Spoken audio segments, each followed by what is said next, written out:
Welcome, everybody. We are live according to YouTube. I'm here with Pat Mullen, the designer of A Hot Dry Season, and we are about to start.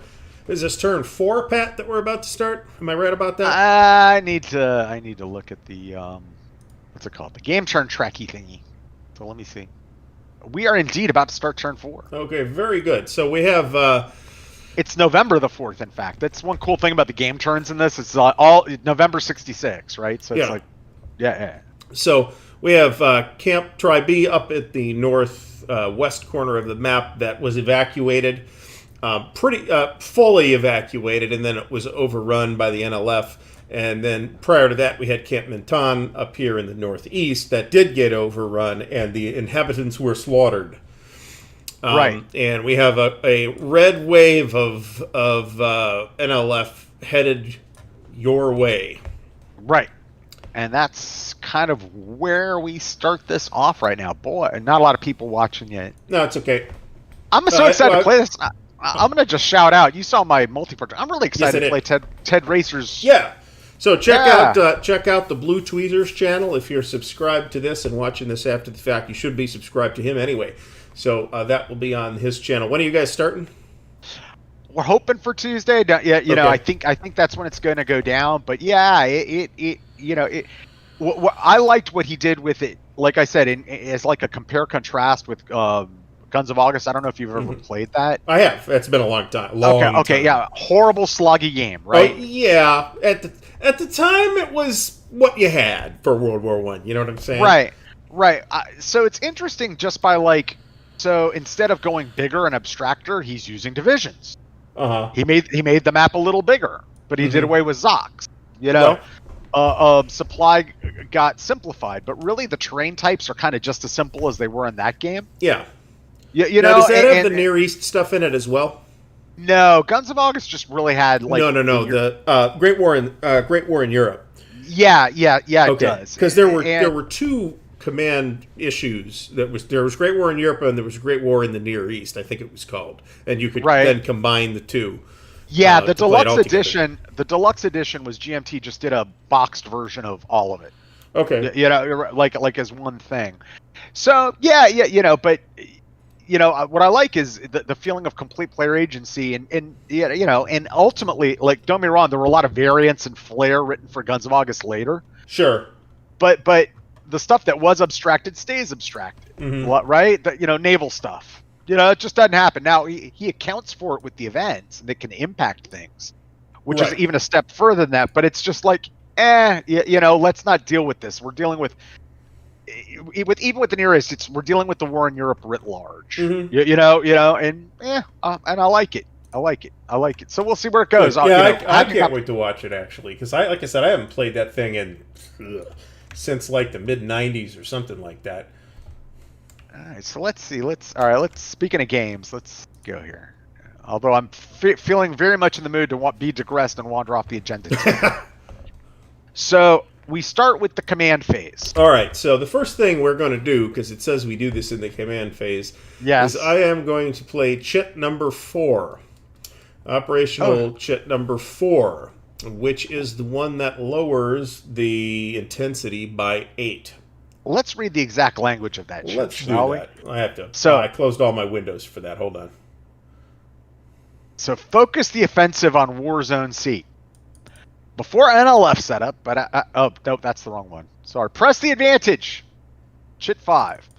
On any turn before game 20, you must display that chit to me in any command phase.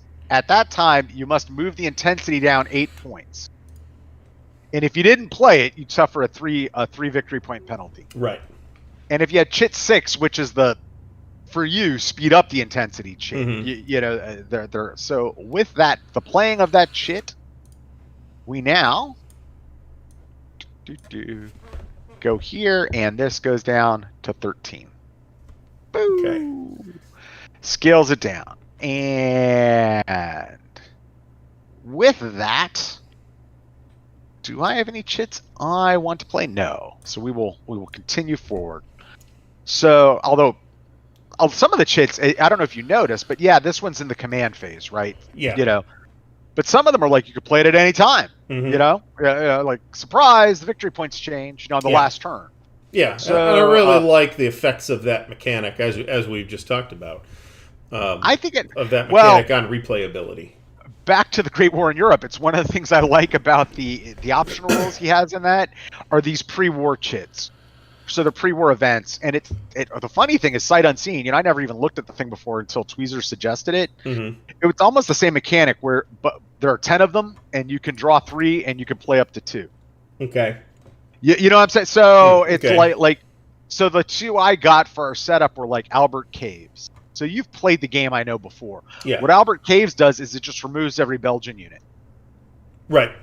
Okay. So they just grant the Germans, which they historically demanded, passage through Belgium, and the Belgians said, hell no. Right. And in that game, since you can set up within 3 hexes of Aachen, you can't trace through Holland, right? But it actually lets you set up like like you just get a couple of hexes of Belgium that you can set up in, right? Which is what the Germans wanted. And the second one I played was aggressive high seas fleet, which what that does is it delays the BEF. So instead of setting up in Mons, they show up at a later, I think, strategic turn B reinforcements, but in Le Havre. So but it's the same idea that you get these chits and it guides your strategy. Yeah. You can use it to inform your strategy. Because I had another one, but I got those too. I'm like, normally in World War I games, I'm a big fan of like, Schlieffen never worked. Let's go east early. But in this one, I was like, let's Uber Schlieffen. Let's out Schlieffen. Let's see what happens. So yeah, it's fun. All right. So does the setup? I hate to talk more about this. It's all right. Is the setup? How free is the setup? Can you choose to put stuff that would historically have been set up in the east, in the west, or vice versa? No. Wait. Okay. So there on the map, there's like, all right. So the Germans basically on the west for the Germans, right? And the French, most of their units are what you call West Front. Got to set up anywhere on the West Front. Okay. And for each side, that means, like for the Germans, it means you must set up in Germany. And, with that exception I gave you for within 3 hexes, which could include Belgium. Because remember, in the initial game, Liege has already fallen, right? So they do away with the Liege nonsense, so you can eke your way into Belgium. Right. And then there are certain units that are fortress units, and they have to set up in any fortress on the west. Okay. And the same thing goes for the east, right? There are these east units, and then there are these fortress units that have to set up within a fortress. For the French, and then those east-west reach. So for France, some of them are F forces. They have to set up in France, south of a certain hex row. Like they're going to do 17. Plan 17, and then there are these other units that are more free. They're garrison-y type of units. Okay. But for the Germans, you have to set up at least 30 divisions north of, call it, where Luxembourg and where the Belgian border with Luxembourg starts. Right. Okay. So, it boxes you into Schlieffen. At least 30. You could set up more. And the same thing goes for all the fronts. So for like Austria-Hungary, you've got some guys that are A. You've got to set them up like within 3 hexes of Russians. And then some guys are B, and they're like relegated to Budapest because the Austro-Hungarians are like, wait a minute, do we want to attack Serbia? With their pre-war plan. And then some stuff sets up near Serbia, and it's the classic thing where nothing's really unbalancing, but it's chit options that let you alter that. So there's a chit for the Germans that I didn't get, but it's called von Moltke the Elder, and it's like basically you throw away the Schlieffen plan. Okay. And you go with Russia first. Okay. So it frees your setup. Or there's an Austrian chit that's, I believe it's Plan R, which was the original plan. The Austrians historically were like, we've got a plan against Russia. But they never had a plan that was like, how do we mobilize to like be offensive against Serbia? Right. And take out Russia. And so they changed their timetables and stuff showed up weird. And all it basically, what it does is say, all this stuff that sets up near Budapest, you just set it up like the other guys. So you're stronger against Russia earlier. So some of the chits deal with that. Some of it deal with naval options that the side had, and there's some stuff that affects like minor diplomacy. So the ones, and then we'll start playing out my game, right? Right. Right.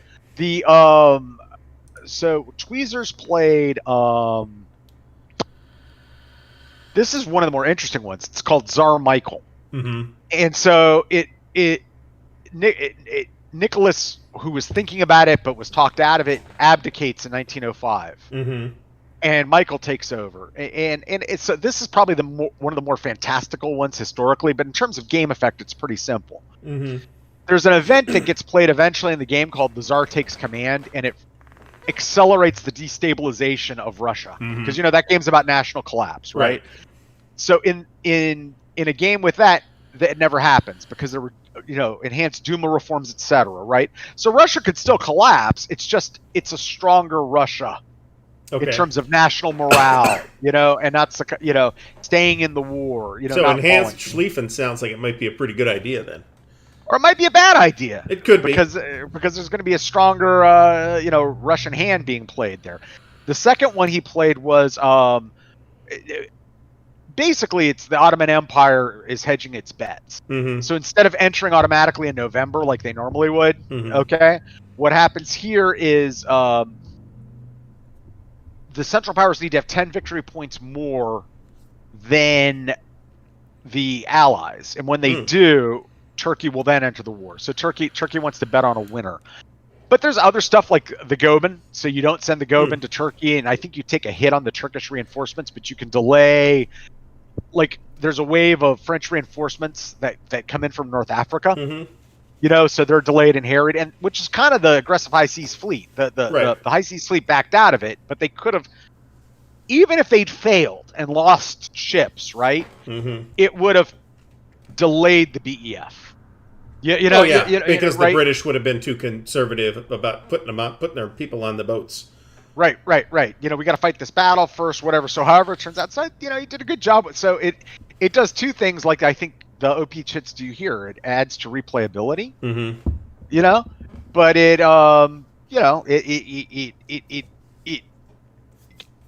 it aids to replayability. It gives a little bit of historical color and understanding of it, and lets you aid your strategy, but without putting it on rails. Because you could throw them out. Because in his, you could just play none of them. With me, I'm like, no, it's mandatory, and you'll lose some victory points. But you can all, if you don't want to play it, right? You don't have to. Yeah. So, your ears were burning, Tweezers. Hello, Blue Tweezers, John doing? Longshore, and Nathan from Wise Guy History. Yeah. All Thanks for coming around. So let's move on to Hot Dry Season, Vietnam thing, if we will. Yeah. All right. So U.S. Now that we've played NLF Operational Guidance Chit number 5 and lowered the intensity level, it is the U.S. aviation phase.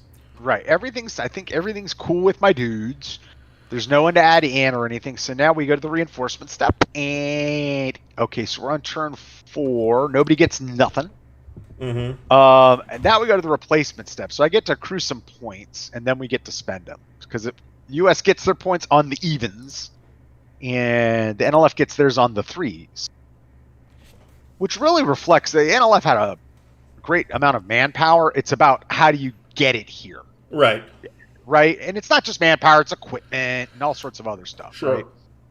So, like I always say, we always say units are dead. No, they're combat ineffective. Yeah, that's what's occurred. So let me see here. What do I get?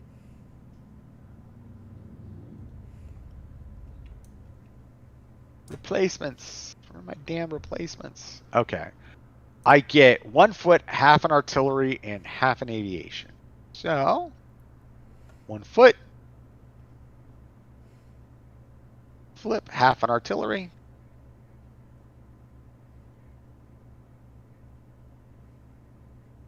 Flip, half an aviation. Boom. Okay. All right, so I'm going to need those. All right, so now we can spend them. And if you have need any reminders about the limitations and limits and all that for dead guys or whatever, let me know. But I think you're doing pretty healthy. I don't need to spend any at this time. Okay, so let's. I'm going to spend 1 foot. And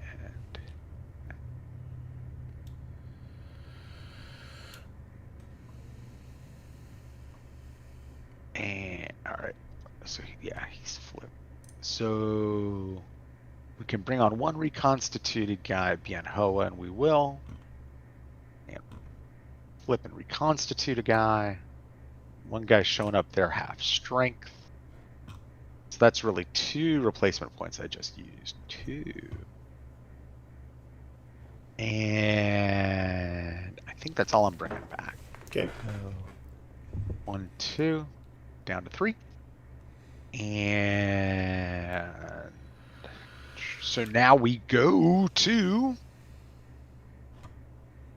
the reorganization step. So anybody who's disrupted, if they're eligible for automatic, within 3 hexes of for you a headquarters. So and what for me about local force units? They don't have a headquarters. No, remember, it's any headquarters. Oh, within Right. 3 hexes. Yep. Same for the U.S. So, like historically, like there was one time in this battle, I think I sent you an article about it, where one U.S. battalion HHC had like 11 companies assigned to it. Uh-huh. It was not a good best practices command and control, right? So essentially, for purposes of undisruption, it's for me, it's any HHC or headquarters, and for you, it's just being within range of any headquarters. And what you're seeing is the impact of the local force don't really have great command control. They've just been formed up into battalions to do something which they're not used to doing. Right. But like an NLF regimental or the divisional headquarters, if they're within range, can undisrupt them if they're not adjacent to something. Okay. All right. So the guys that are currently disrupted state. Do we do fix and unfix first? Nope. Okay. Nope. We do this first, Okay. and then let me see if I have anybody disrupted that I forgot. I don't think so. I don't think so. They're all dead. No. Yeah. I didn't have any disruptions. I had death. So all right. So that's that, and now we go to the initiative step. So you're the initiative player. You mark down when you want to go. I'll go first again in both phases. All right. So I think I'll leave it the way it was. Yep. And then now we do the fix unfix thing. Okay. So anybody who's not adjacent, unfixed.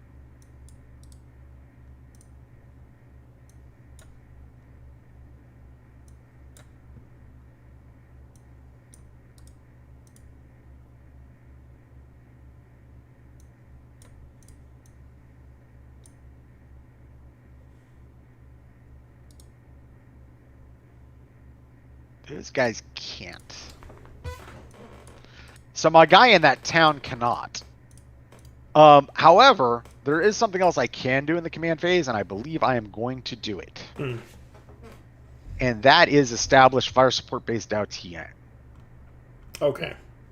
So fire support base Dao Tian. It may only be established in Hex 3221, where those guys are, as you can see. If not established at scenario campaign start, specific scenario instructions may provide instructions on its establishment. Okay, so what do the special rules say? And the special rules in 1.5 something in this draft pre-publication, pre-pub layout version we have is, all right, at the beginning of the command phase, all right, so we're still in the command phase, all right, if I have 4 steps total of any combination of ground units in Hex 3221, I have more than that, I may immediately expend 2 foot and 2 artillery replacement points to establish it. Mm-hmm. It's immediately available for aviation unit basing on map and for use in air transport, which is another special rule that will come up later. So I reach into my handy dandy batch of goodies here and look and see where he's hidden it. There it is. There's the counter. Boop.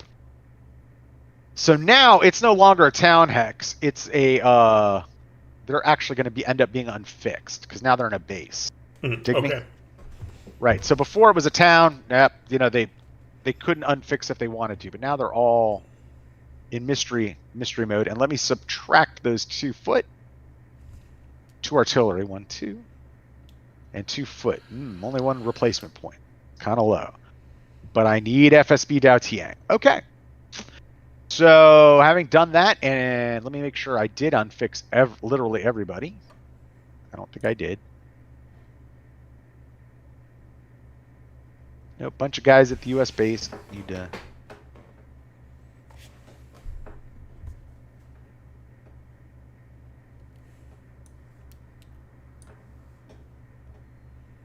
All right, there we go. All right, We are now ready to move into the first ISR phase. Starts with your concealment step.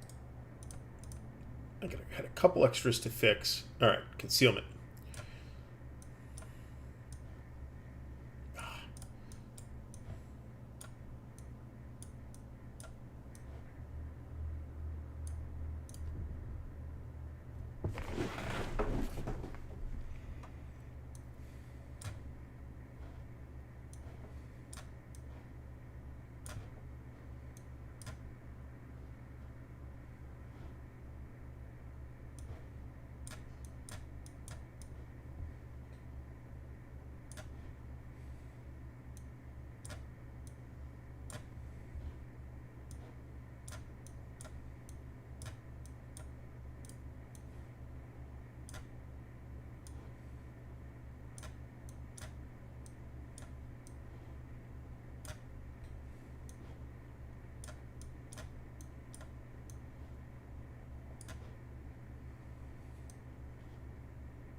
So what's going out there in the chat?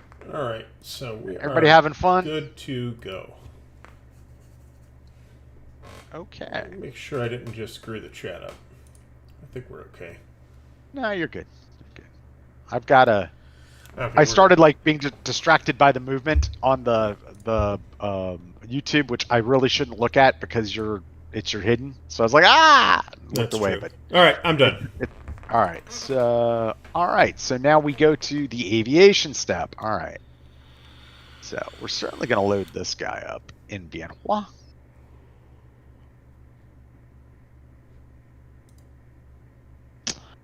And everybody else has got to come out to play. So let me see. So you were commenting, we were talking offline a little bit about the game, and I think you made the very valid comment. The U.S. player has to think long and hard early about what he wants to do in a turn, like during his first aviation step that comes up. Yes. You know, and I agree. You've got to. So it's interesting. Like how you play both sides is kind of different. You know. All right. Oh yeah, definitely. Like not just like different objectives and stuff. Like the how. You know, they are, and it's one of the fun things and one of the challenging things about designing it is that as forces they're just both very different.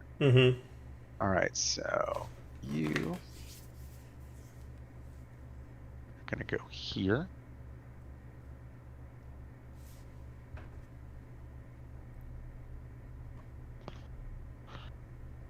And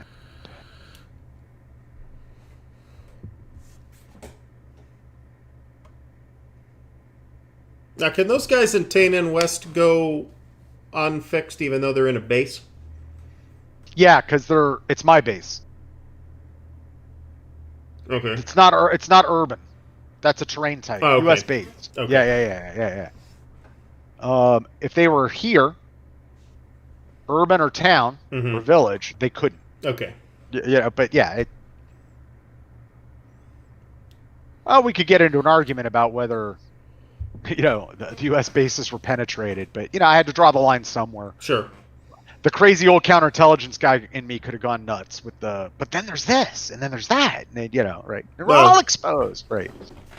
All right, so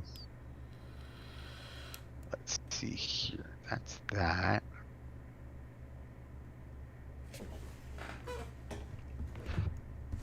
And now, I want to move the Spookmeister there. And I want to move these guys here with the Spookmeister.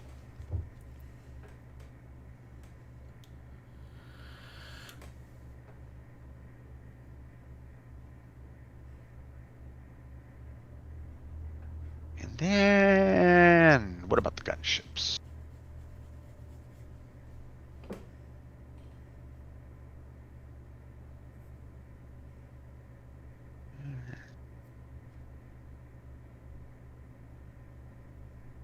Maybe here for now.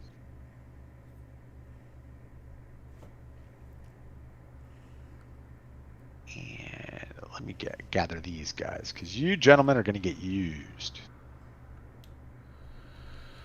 All right.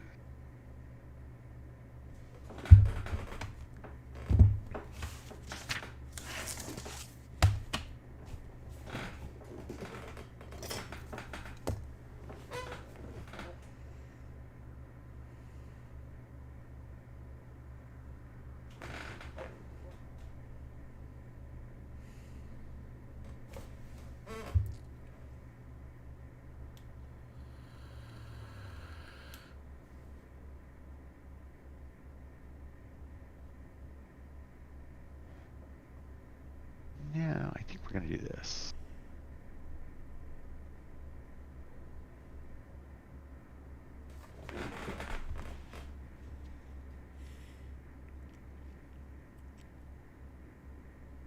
Yeah.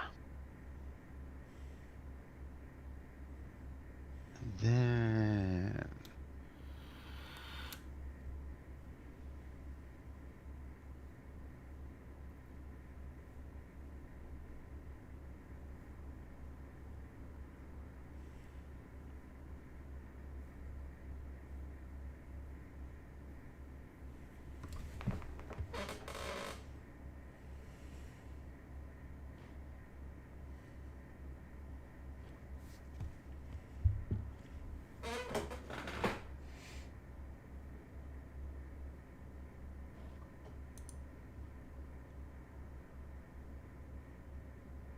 I am also looking forward to the upcoming Race for Bastogne stuff, by the way. Race for Bastogne? By yeah, who? Nathan's doing a video on one of the scenarios for Race to Bastogne, which is the next GTS title in the pipeline. It's up for pre-order. Has that made its number? I didn't think it did, but it's been a while since I checked. Oh, is it? You know I don't bulge. Well, yes, it is a bulge. I don't even pay attention to bulge. It's not the whole bulge. It's just the Bastogne area. It's still bulge. I don't Gettysburg. I don't Waterloo. Let's see. I really don't Stalingrad anything. So let's see here. But God bless you. God bless you, Nathan. It'll be great. I'll watch it. I'll watch it. I'll watch some of it and give you a like. Let's see here. All right, so that's yeah.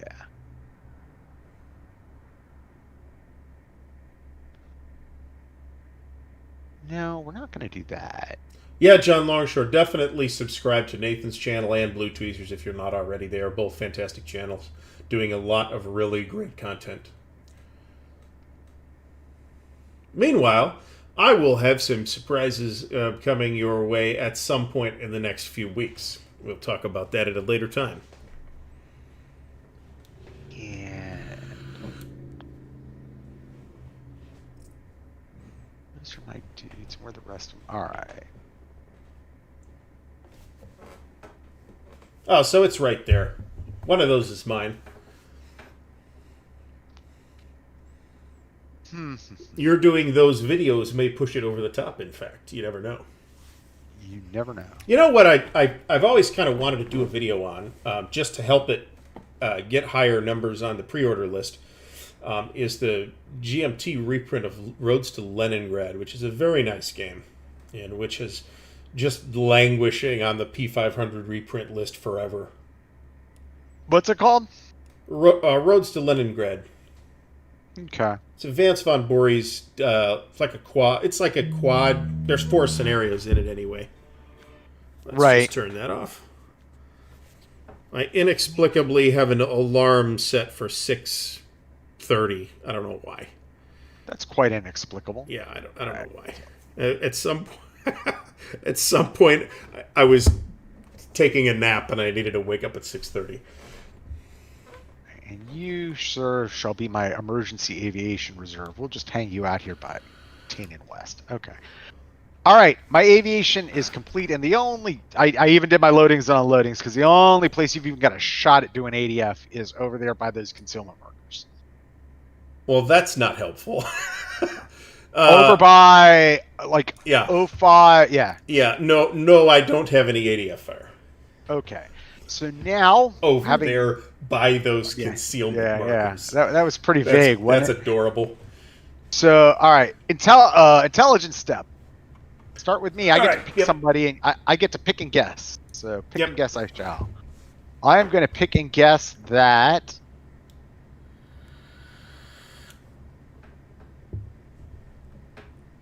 number 55 is PLAF. Number 55. Number 55. It is in hex 0710.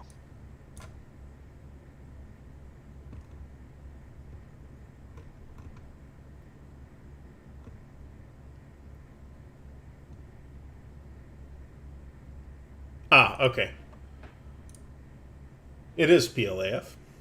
Oh, all right. Let's roll and see what happens. I made it under 6, so they are revealed fixed. Yay!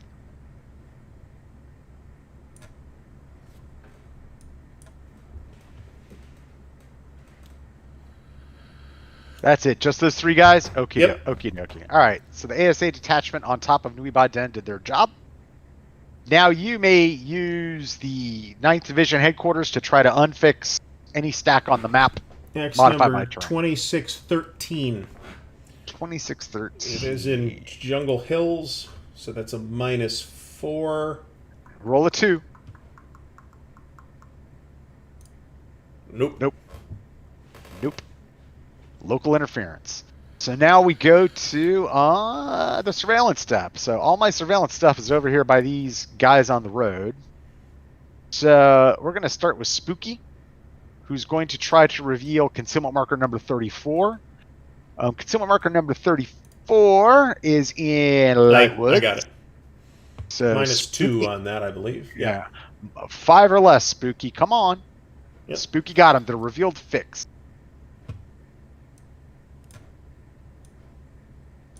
There you go.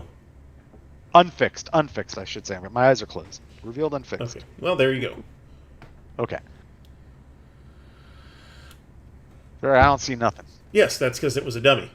Ah, all right. I opened my eyes after looking. All right. And now concealment. 1F17 is going to go after concealment marker 17. And he needs a 4 or less. And he failed. Let me give him a mission. And then 2F17 is going to go after 17 as well. Let's see what happens. He needs a 4 or less. And he failed gloriously. All right, so that's the end of surveillance, which is a U.S.-only aviation thing. And then we go to reconnaissance. So it starts with patrol. I don't want anybody to go on patrol. I don't either at this time. Okay, so then we do ground reconnaissance. And start with me, and then we go to you. So let me see what I'm going to do here. We got a guy who's going to try to do reconnaissance on concealment marker number 50. And he's going to need to roll a 5 or less. And here we go. We got him. Revealed fix in the rubber plantation. Because that's why it was there you go. Only my... Okay, that's good. We like to know that. And all information is good information. And we've got one guy who's going to try to reveal concealment marker number 21. And he's going to need a 5 or less. Got him. 21's revealed fixed. Where's 21? Hex number 2814. There you go. Okay. We got another guy who's going to try to reveal concealment marker number 27. Okay. And he's going to need a 4 or less. Failed. And what do we got over here?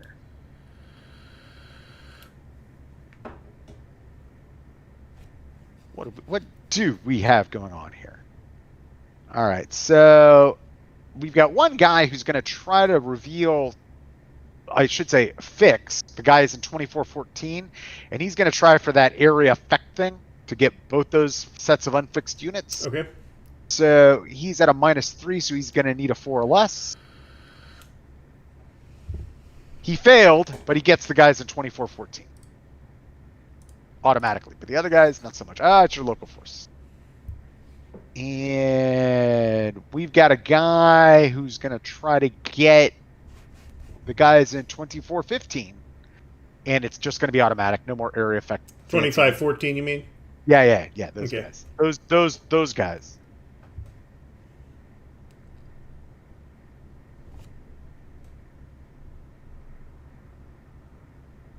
So I don't need to roll. Remember, it's This is not the same thing then. So they're just unfixed? Yeah. Because I'm not trying to do this nifty fixing, unfixing area effect thing. It's just like, well, evidently I've got enough guys around there to make up for, not being able to do an area effect. Shows you where my special forces might be. And let's see over here. We're going to try to do, reveal concealment marker to number 29. And 29 is in Marsh Patty. We're going to need a 5 or less. We got them. They're revealed fixed. They're way over near Tain and West. Yep, I got them.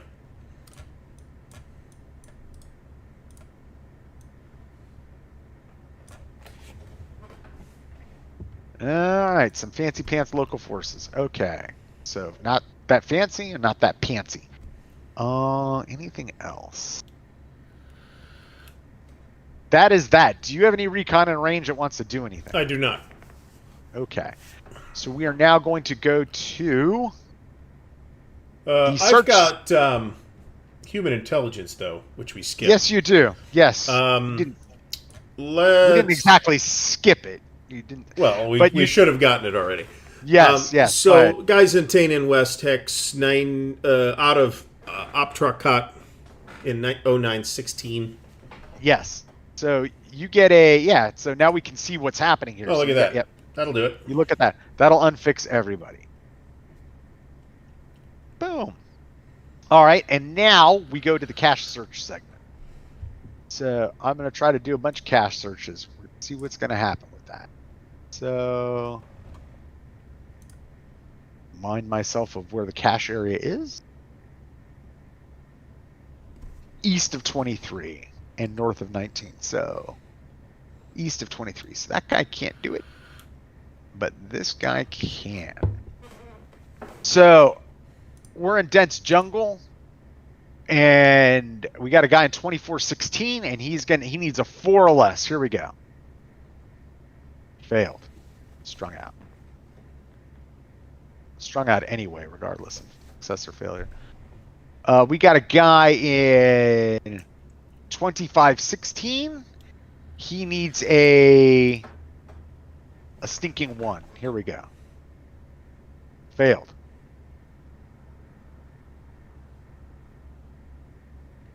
We've got a guy in 2617. He actually needs a 5 or less. It's like no 4 or less. It's as good as it gets for that guy. So let's see.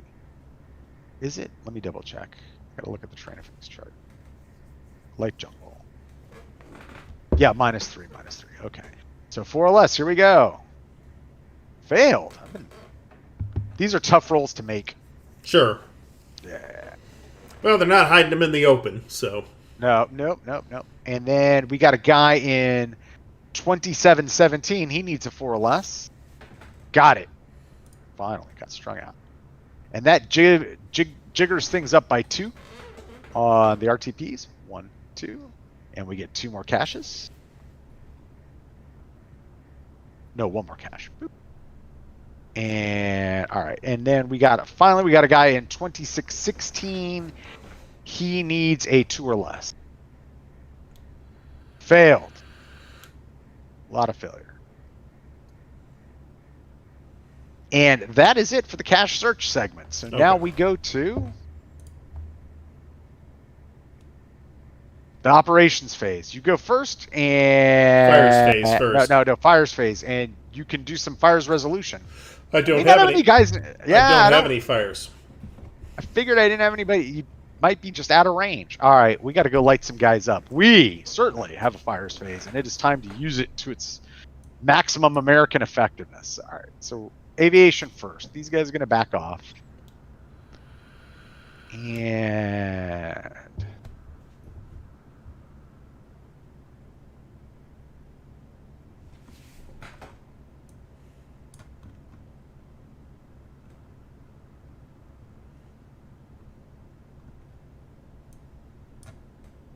gunships fly around, go near some possible targets there on the road. On what is that? QL. What is it? QL-22, which is QL's like an abbreviation in Vietnamese that stands for like national route. Okay. So that's what those things mean. So QL is like national route. So that's National Route 22 that's heading up towards the Cambodian border. TL is like a interprovincial road, like between provinces. Mm-hmm. And then the no, that's actually a provincial road. LTL is interprovincial, and then there's some other ones that are just district roads. Okay, I figured it didn't mean less than load. So No. I think he did a nice little job with the routes. It adds a little color. It doesn't really mean anything. Yeah, but it's a nice. Oh yeah, absolutely. Why not put that stuff in? They're just map labels. Yep. So all right, so we got those guys, and now it is time to evacuate. Oh, let me move, guys, and I shall do it.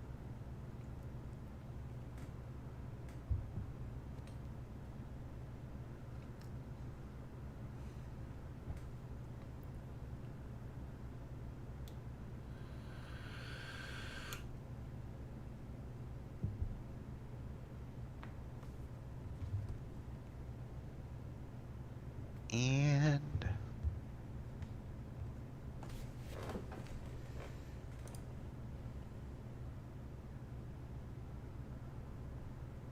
oh, I remember doing that. Spent a lot of time crafting in EverQuest 2. To this day, my most watched video is an old, like 2-hour EverQuest 2 Let's Play.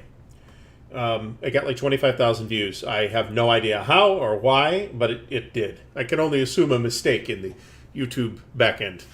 The algorithm screwed up. The algorithm screwed up. It gave me an extra 24,000 views. But you know what? It still gets views. And again, I don't know why.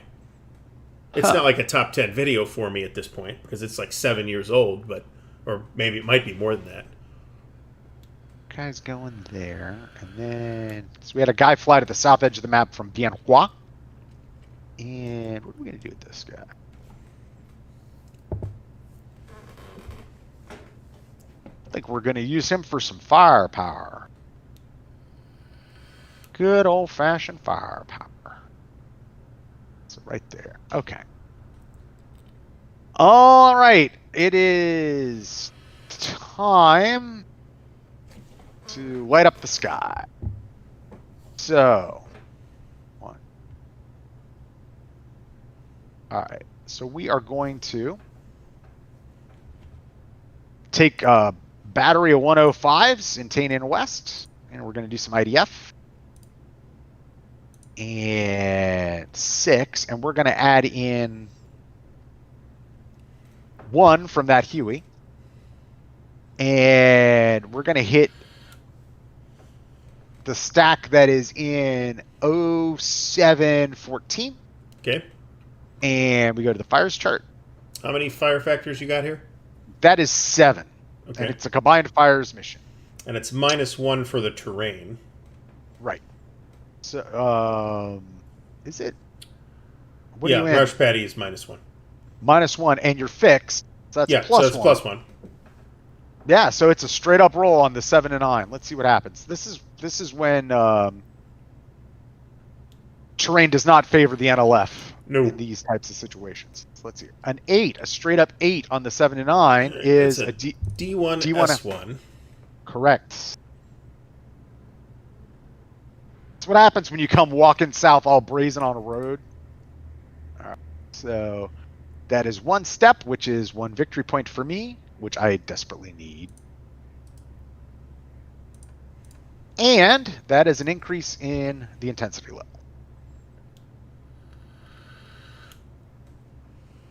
All right. All right. Now we are going to, having done that, we enjoyed it so much, we're going to do it again. And we're going to do it on the same darn hex.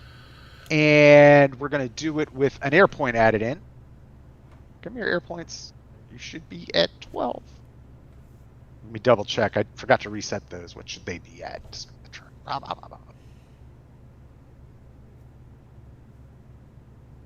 12, yes. You should be at 12, so now you're at 11. And we're on the 7 to 9, and it's the same modifier. Okay. So here we go. A 7. Which is also a D1 S1. Right. Somebody else has... Anybody, you know, if you max out on disruptions, it doesn't matter. But somebody else must be disrupted, and somebody else... another step loss. Increases the intensity. Increases the intensity. Fit this to width. To width. And I get another victory point. And what else we got here?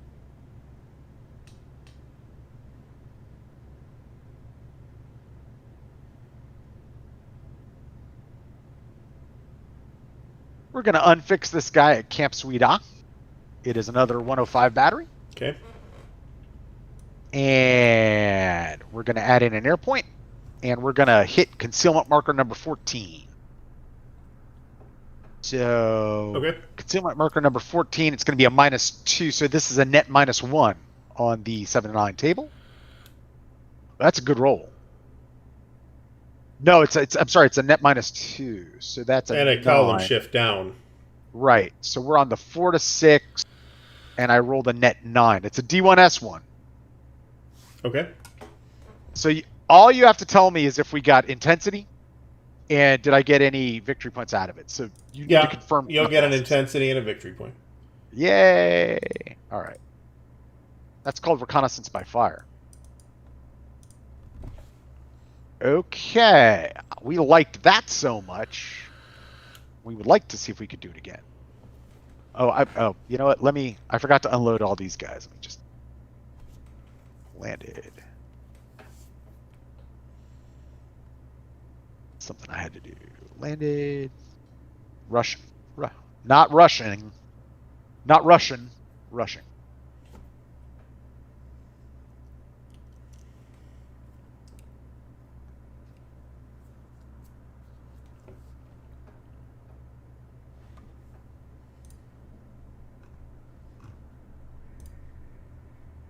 Complete. All right. Is there any more fun stuff we can do with fire? Yeah. So Spooky by his lonesome is gonna light up the guy, that hex we've been hammering north of Tainton West. Okay. And so it's direct fire, and so it's a net -1. No, you're in Marsh Patty. It's an even roll again. Because it's -1 and you're fixed, and I'm direct fire. So we're on the 10, and it's an even roll. Here we go. A 9. That's a good roll. That's a D2 S2. Right. So if you have more people to disrupt that are into the concealment marker, you may use them for losses and disruption as well. I got 2. I know you can take them, so I'm gonna... That is 1, 2. And 2 more victory points. 1, 2.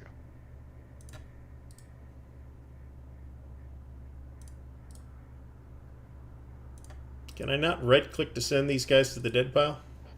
No, it does not let you. That's something he has to add as an option.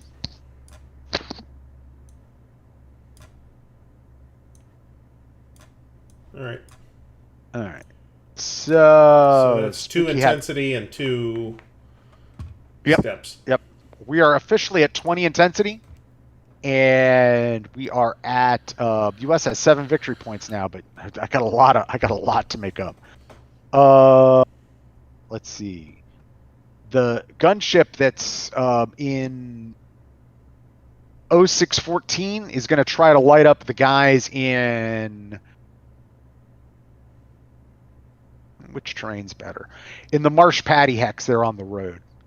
That the ones that I haven't hit yet. So we're going to hit those dudes. And mission. Okay, that's fine. Yeah. So it is we're on the 4 to 6 table, and it is a net even roll. You're fixed, and the terrain is -1. So here we go. A 10 on the 4 to 6. It's a D2S2. I know it's hurting you, but this really shows the effective terrain in the game. Like in terms of the like what the fires results and the combat results. Oh yeah. So right, if all these rolls like on these lower tables don't really mean anything if you're in like jungle. You know, they get nerfed out. Here they're becoming big. So that's 2 more victory points and 2 more. 1, 2. 1, 2. And this is how, if the U.S. fears that an attack's coming, how you can break it up. Mm-hmm. Okay, and my last guy is going to try to hit the hex with the mortar in it. So we're, do I want to do that, or I want to just keep racking them up? Yeah, we're gonna go after the hex we just hit with another 4. So it's the 4 to 6, and it's straight up roll. A 5 is a little more friendly to you. So a 5 is just a D1. Somebody else is disrupted.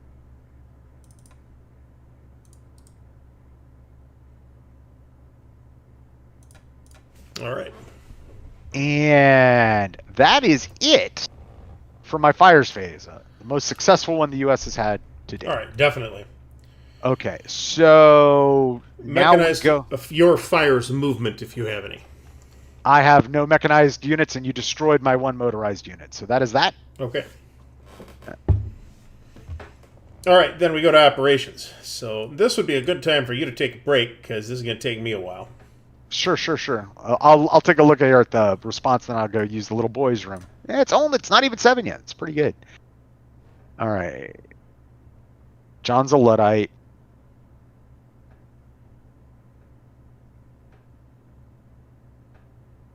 Tweezers wants to play more Nemesis.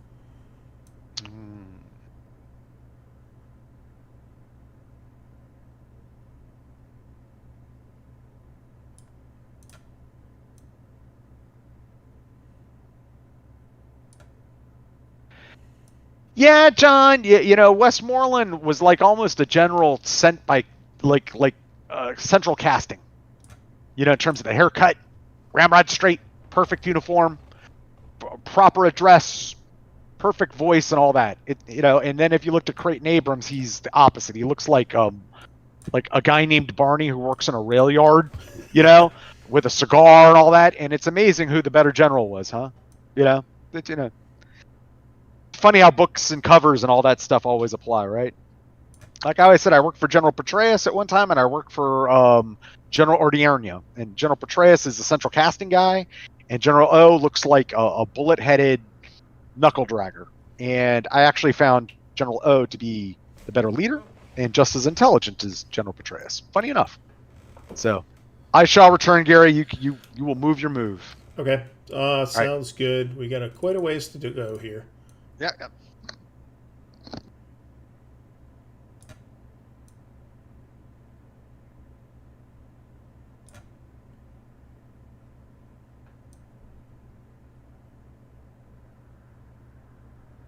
Let's wait on that guy.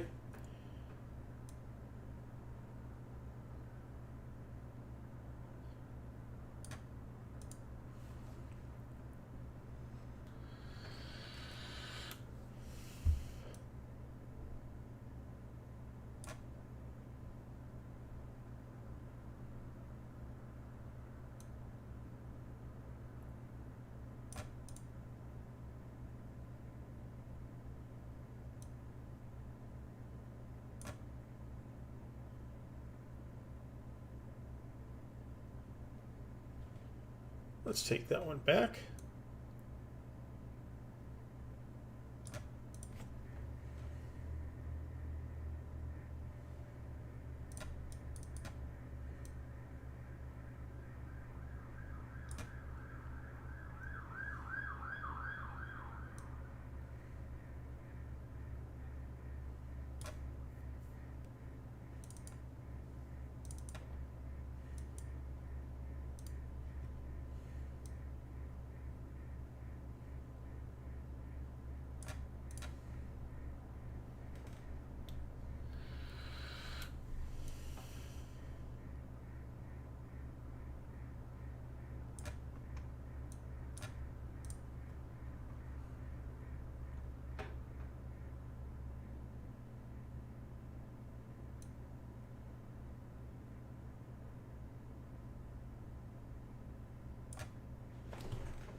Rethink that.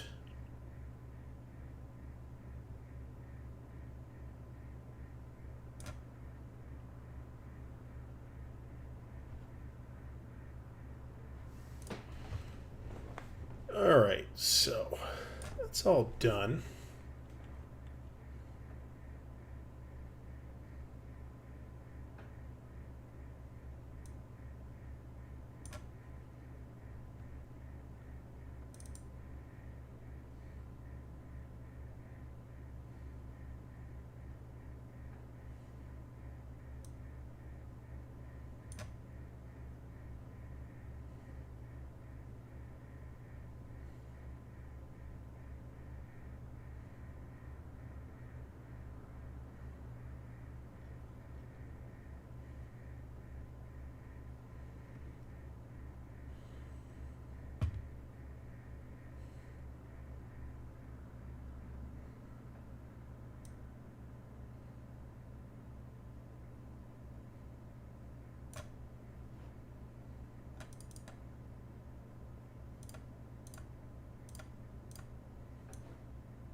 Eight.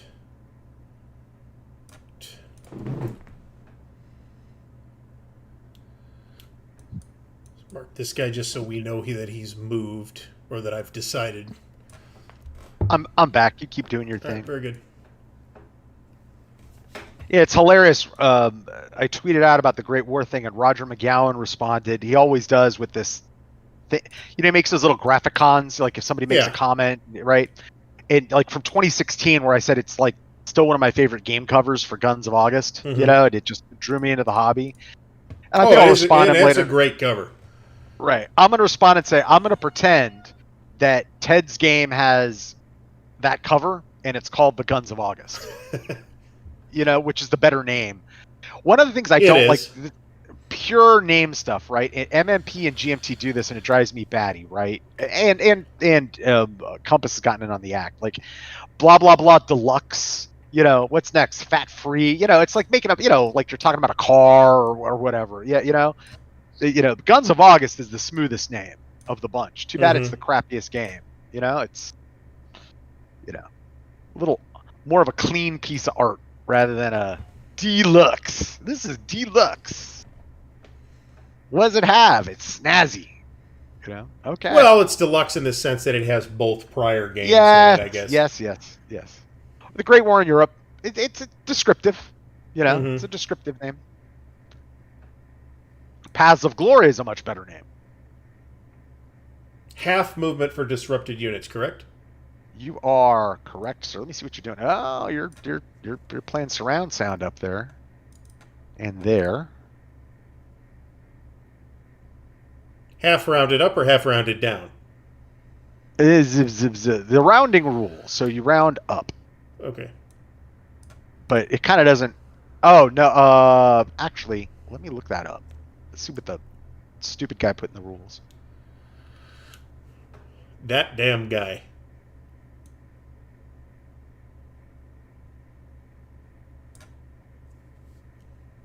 There's a specific thing about movement point stuff.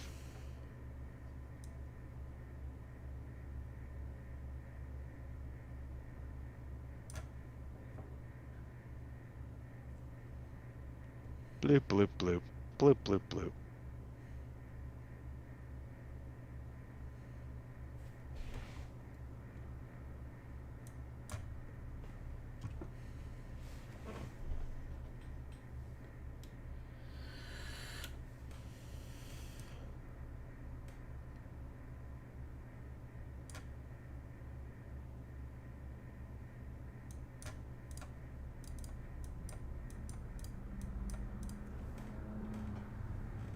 Yep. It's just halved and there's a rounding rule. So that means round up. Round normally, as they say. The game also does not really have like a half movement point won't do you any good.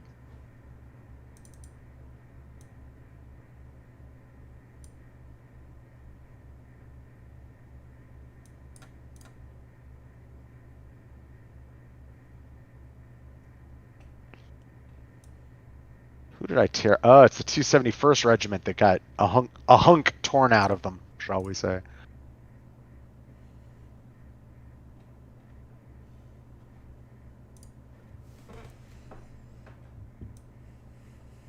Hold on a second here.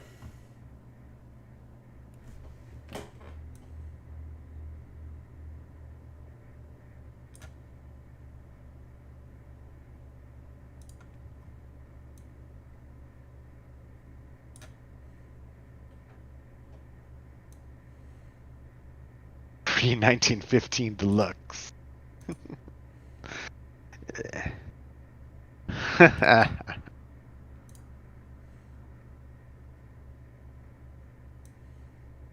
$1914 Unpleasantness. Fat and cholesterol free deluxe.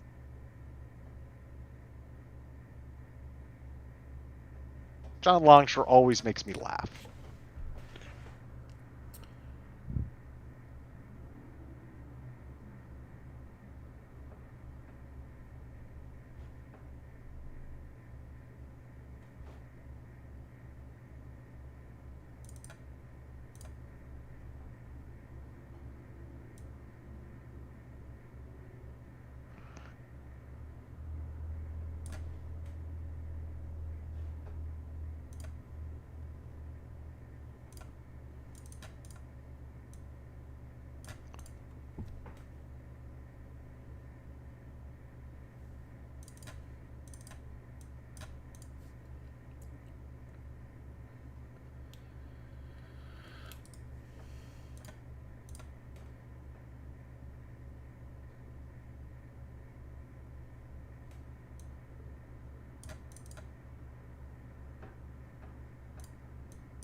That may be everything. Okay. It may be. I'm just making sure I didn't forget anybody. Could be. All right. Any attacks? Yes, there Okay. is. Let me just check some stuff here.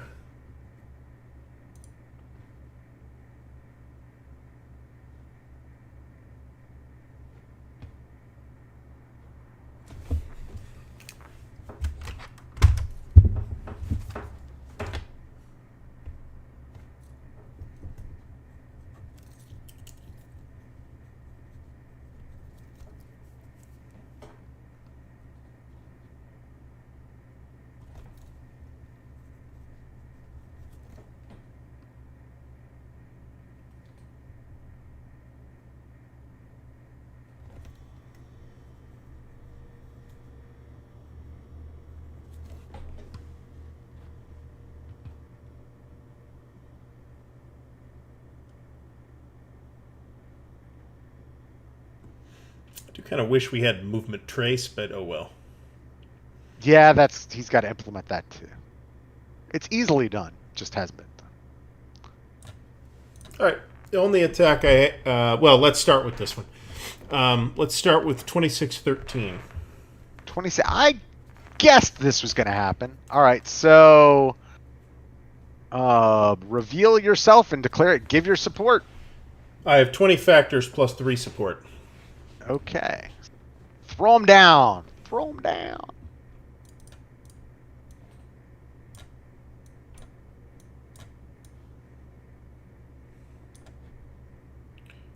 I want to add these other 2 in. Remember, the disrupted guy can't attack, but I'm sure He is not. He is not attacking. He's just there to block. Yeah. Yeah, I'll throw the other 4 factors in as well. Why not?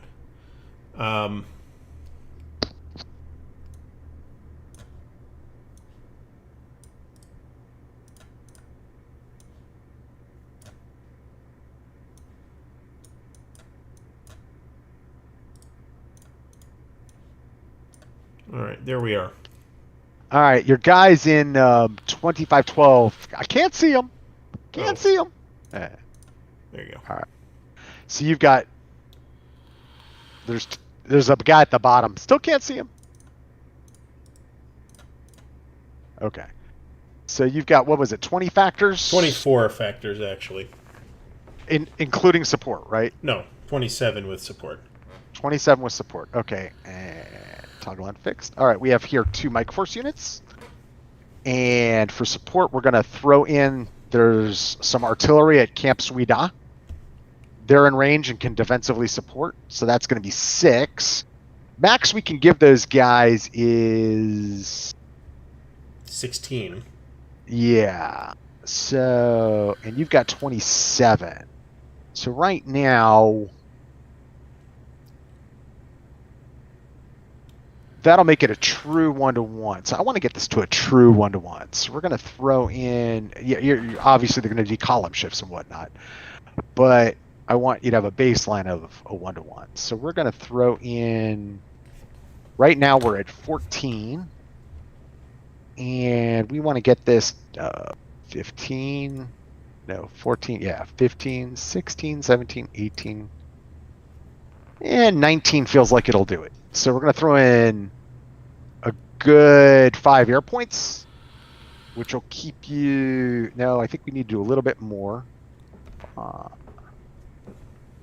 Down to 4, so that's 7 air points. So that 7 air, 6 artillery is 13.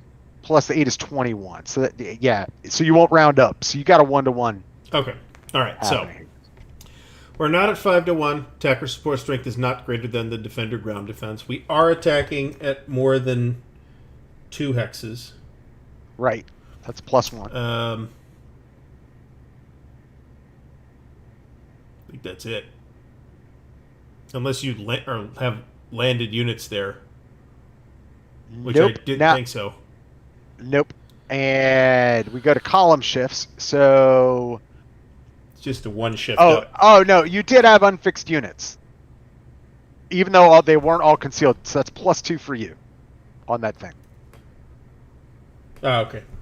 Right. Yeah, So plus right, got 2. it. And then concealed units participate in attack, shift up to 2 to 1. That's it. So we're at 2 to 1 plus 2. And then I am in, I think, horrific Jungle Hills. Yep. So Yep. it's a net -2 to your roll Yep. on the 2 to 1. Let's see Here what we go. happens. All Ooh. right. It's an A1D. Yes. Everyone's disrupted, and you take 1 step. Except for the support guys aren't disrupted. And Mike Force stood tall. Whoa. Well, that me rolling a 3 again sure helped. Yes. Hey, you've been winning at the craps table this game so far. You've been like taking camps and having your way with me, and yeah, all right. All right. All right. Oh, all right. So you're taking a local force, so that will not increase the RTPs, and that will not increase. It's a good way to deny me a victory point. Good use of local force there. Is there any other attacks?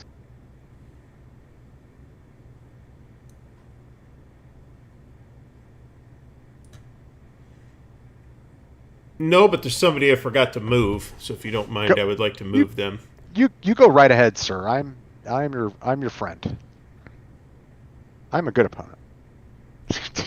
It's so conceited. I'm a good opponent. I try to be considerate. That's a better way to put it.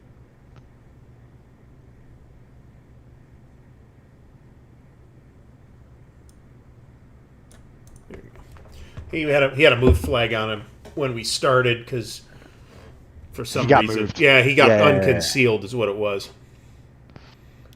and I forgot to hit the button. All right, that's it. All right, that's it. All right, over to me for my operations phase. What do I want to do?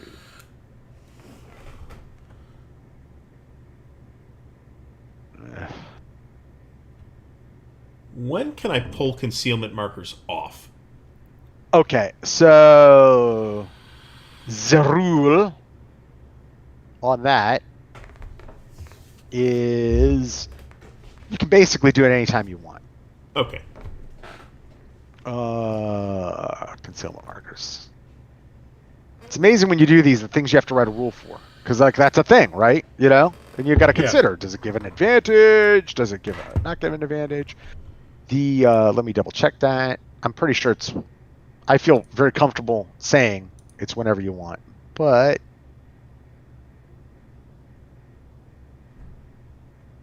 it's whenever you want, and it just goes into you can't use it this turn. It goes. Yeah, it goes into the pool. Yeah. I'm just putting him back on the track, but Yeah. All right, let me see what the hell I wanted. Wow, you got all them NVA that were up north now coming down for fire support base Dao Tiang. I don't like that. I don't like that one bit. Let's see.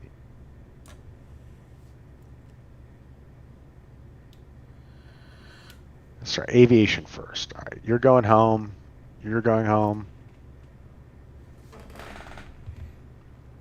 And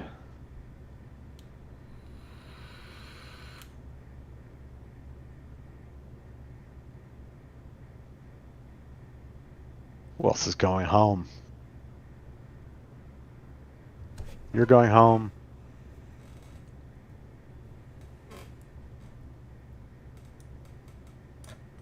Home with you. Oh, this guy gets to now move and land somewhere.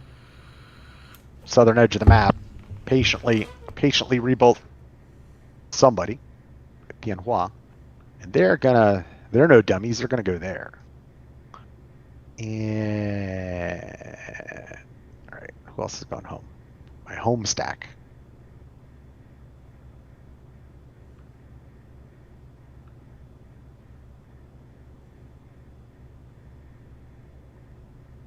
I think that's it for my home stack. My home fries. Okay.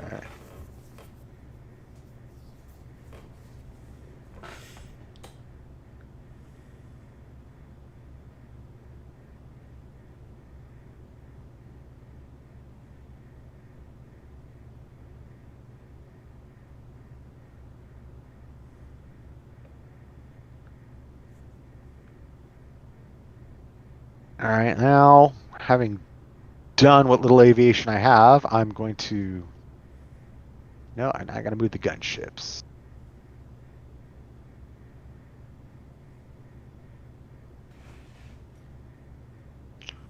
Be nice if I was in a position to. Oh, I am kind of in a position to pull off an attack now, thanks to your bad attack. Let's see here. Yeah, I suppose you are. Let's see. Yeah, but I don't like the looks of any of them odds. So I believe that's my third attack table bottoming out roll of the campaign so far. I remember one other one specifically. I can't confirm or deny your statement regarding. I don't want to attack any concealment markers. That doesn't seem like a good move. So we're just gonna back these cats off. We'll leave Spooky there. We'll leave that guy there.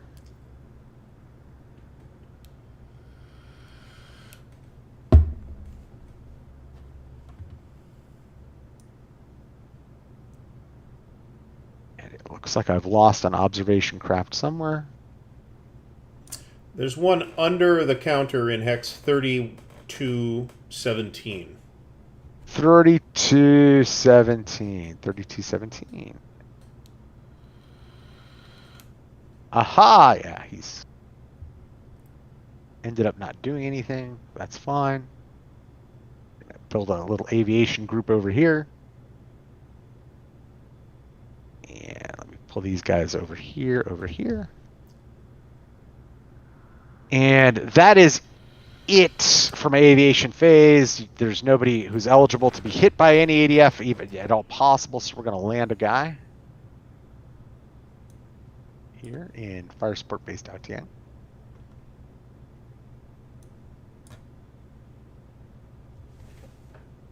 And now we're going to move, maybe.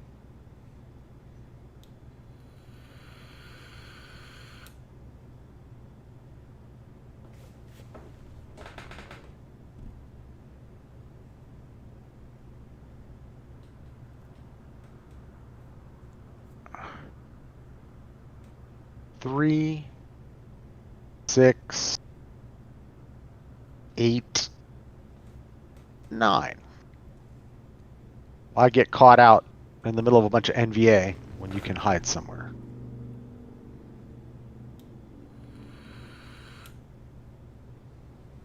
And Mike Force, while having stood tall, is not about getting surrounded.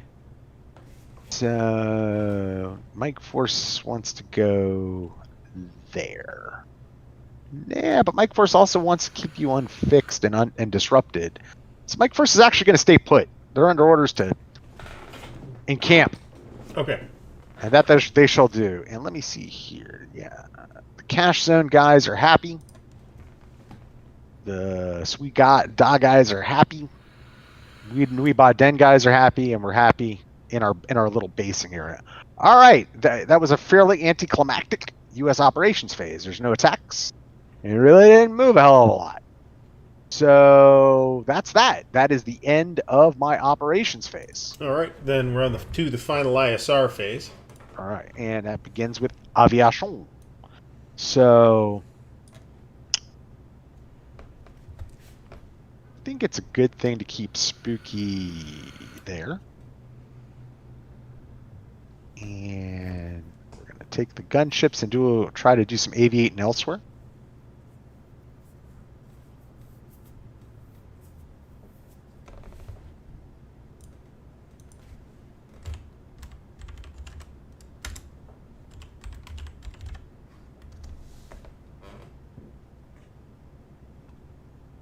And where's the other one? Yep, they're all there.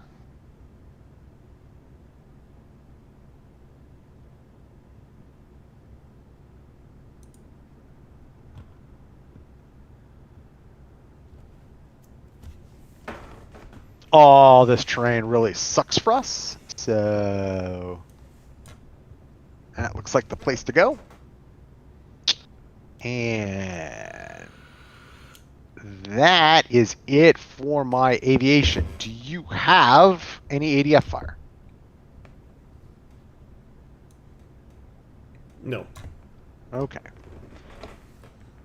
All right, so we're going to start by guessing that concealment marker number 25, kind of close to fire support based out Tiang there, is PAVN. It is. Okay, let's see what we roll. We roll great, so the revealed fixed. That was 25. Yes, it was.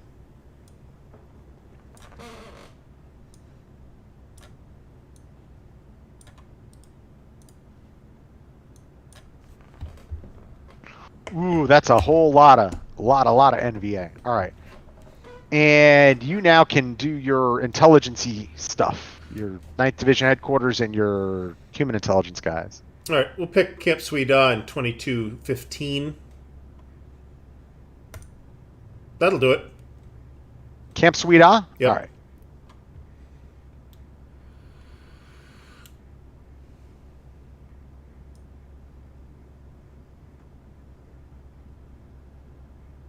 Okay. And any local force stuff? No. Hold on a second. All right.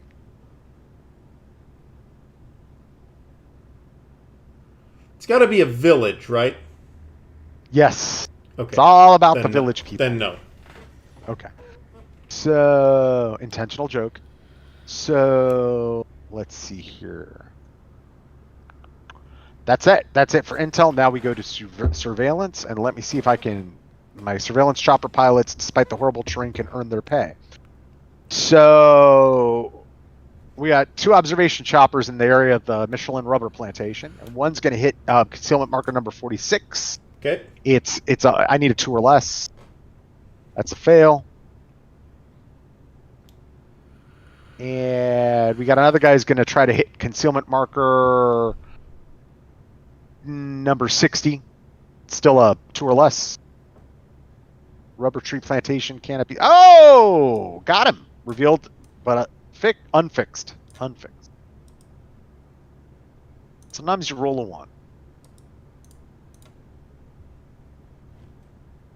All right. And I think they're there, actually. And Yeah, I think you're right. yeah, and that is it. Does Spooky have anybody? Yeah, Spooky's going to go after concealment marker number 23. Spooky's going to need a 4 or less. Spooky failed. That is it for surveillance. So now we go to Reconnaissance. And let's see here.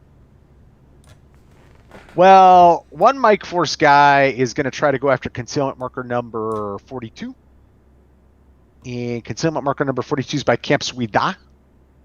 And it is light jungle, so that is a -3. Okay. So we need a 5 or less. We failed. So the other Mike Force guy in 2613 is going to go after him as well. Need a 5 or less. That won't do it. And the guy in the Mike Force guy that you can see that's actually in Camp Suida is going to go after concealment marker number 47. I believe it's, what is it for Marsh Patty? Marsh Patty. It's like a -1, isn't it? -2 for the U.S. Oh, okay. Right. For CR. So it's a 6 or less. Here we go. That's more like it. So 47 is revealed fixed. There you go. All right. And we've got a special forces unit within range of concealment marker number 18. Same. We're going to need a 5 or less. Got him. 18 is revealed fixed. It's probably a dummy. Yep. Time to clean up the dummies.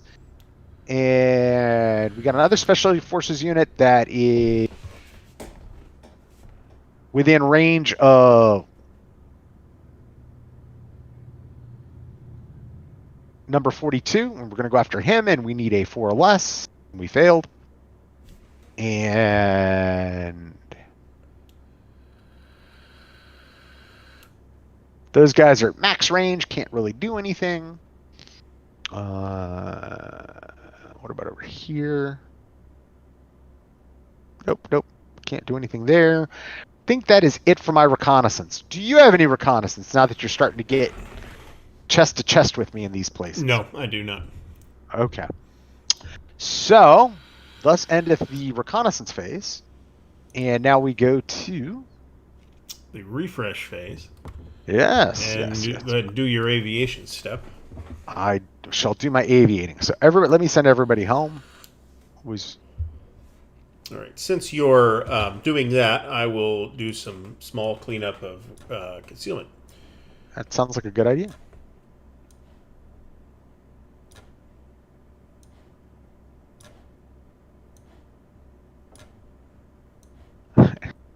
It sounds like you're like hitting like a TI 99 keyboard when you do that. It's cool. It doesn't bug me. I always hits me. I'm like, I know it's not that strong, but it just, it's what when I'm this thing. Yeah. Ka-chunk. Like, all right, I'm gonna play. Give me a game that would be on a T99 gear. Jesus, I don't know. Some old ass computer, a Commodore 64. I remember the TI-99, but I don't specifically. The only thing I remember ever playing on that type of machine was this old Star Trek type clone thing where you like wandered from system to system and you could encounter Klingons and shoot them. It played a lot like Trade Wars, actually. Trade Wars. It was an old BBS game. Oh, here's an old one. The same type of thing. Here's an old one, Saipan. Taipan, I should say. I don't remember that. It's like a trading game where you're like sailing between like Macau and. Oh, okay.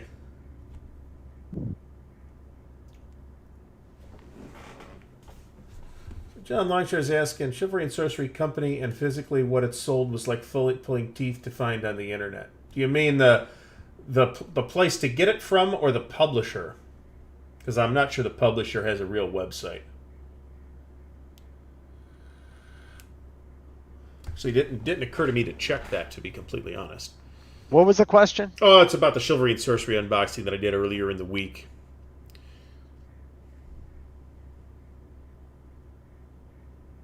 The only place I am aware of that you can actually buy it in physical form right now is Indie Press Revolution.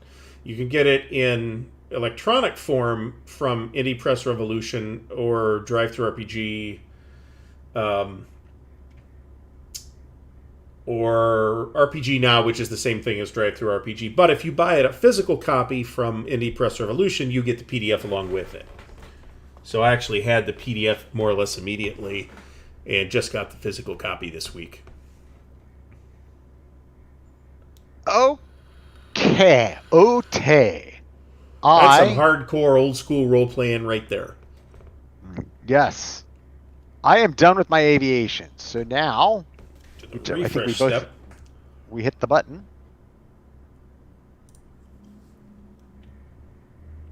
Flush the moves off as well, and I think we should call it. Yeah, I think we should. So let's save our game. Hold on a second. Let me do a little double checking some stuff and a little minor maintenance here before we do that. Before you do that, before I save it. That's the point. It is done. All right. So now let's go ahead and save file. Save game as. One thing that I will complain about Vassal is hotkeys.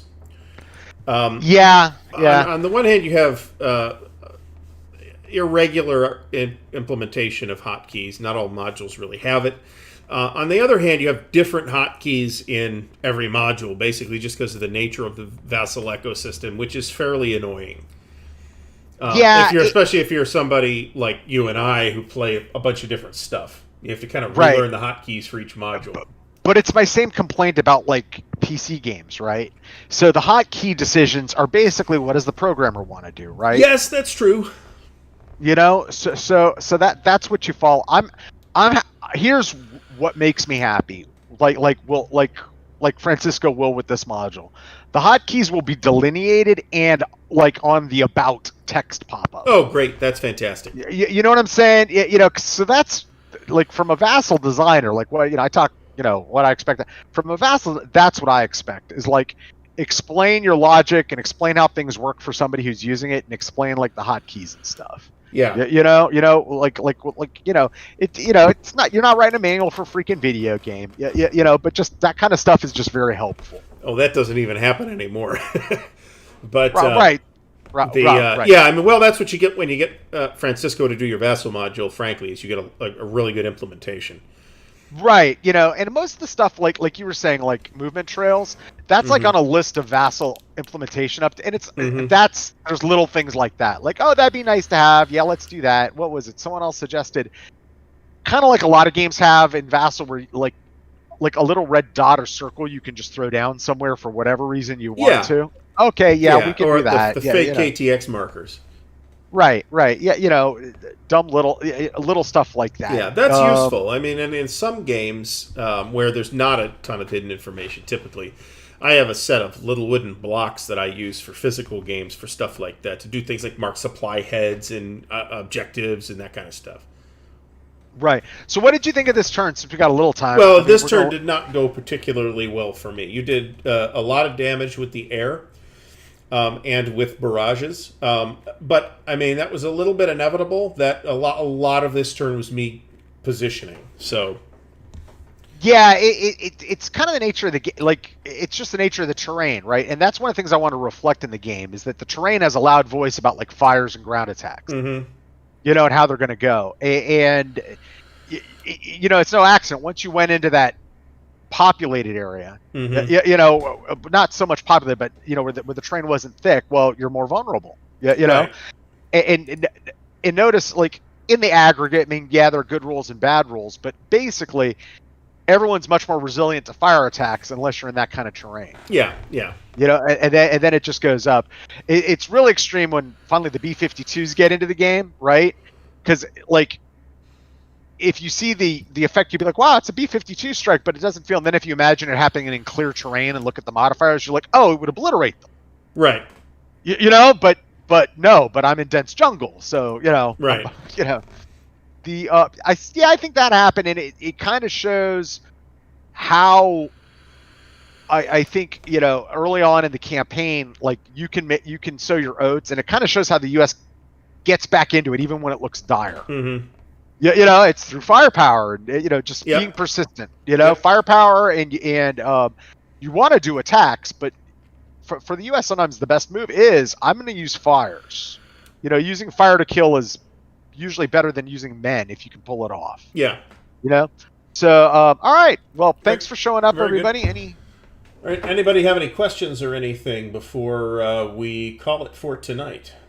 No, John Longshore at Tandy 1000 is his first PC. Yeah, my first real PC was the Commodore 64. I was not. I had that the family had. I played around on the Tandy, one of those early Tandys anyway. I had a Luddite father, who basically, this logic sounds crazy today, right? But he's like, they go obsolete every 3 or 4 years, so why would I want to buy one? You know what I mean? Like, right. Which is a very, I was born in the late 30s way of thinking about technology. It kind of makes some sense, right? But it sounds ridiculous today because like he doesn't know he's in the new paradigm, and that's just the way it is. So yeah, man, I think my first exposure was like Apple IIc, Apple IIe, like in high school. Yeah.